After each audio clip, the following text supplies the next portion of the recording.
The US middle market is approximately a third of the US GDP. So if you see US middle market as a standalone economy, it will be the third largest economy in the world, larger than Germany or Japan.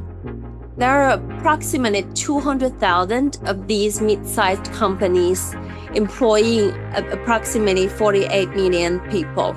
It is not a niche corner of the economy, it's a backbone of the American commerce, manufacturing, services, as well as employment. These middle market companies generally, they sit in a structural gap in the capital markets. If you are a large capital capitalization, generally you have access to public credit markets.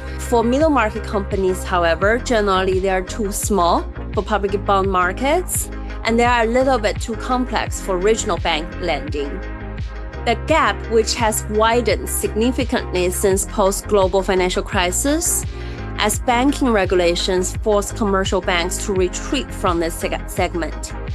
So this becomes the natural home for non-bank lenders such as BDCs. Business development company structure was created by Congress back in 1980 to foster capital in middle market of US economy. Typical BDC borrower is not a startup. It's not a stressed or turnaround situation. Generally, it's an established, profitable, sponsor-backed business with annual EBITDA ranging from 10 million to 200 million US dollars. They generally are owned by experienced private equity sponsors who have institutional investments in the company. And they tend to like stable, recurring cash flow business with demonstrated competitive advantage, diverse customer base, and experienced management teams. In short, BDCs like boring and stable companies. These are not abstract companies. The landscape is really large and broad, encompassing different sectors and different industries. A couple of examples that Australian investors may be aware of, such as Crunch Fitness. This is one of America's largest gym chains.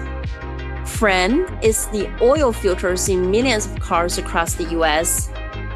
Chiquita, which is the bananas in your supermarket.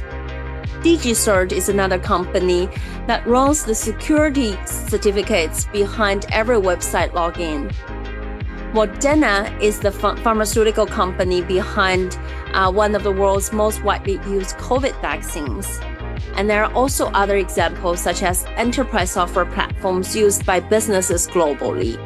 So you probably interacted with these companies before or consumed their products. Rarely people know that BDCs were the lender behind these companies. Through BDCI, you are lending alongside with Ares, Blackstone, Sixth Street, and other very large global credit managers to the established profitable engines of the US economy. It's not through a locked-up unlisted fund, not through a passive index, but through an actively managed ETF on the ASX, delivering monthly income generated from those middle market loans.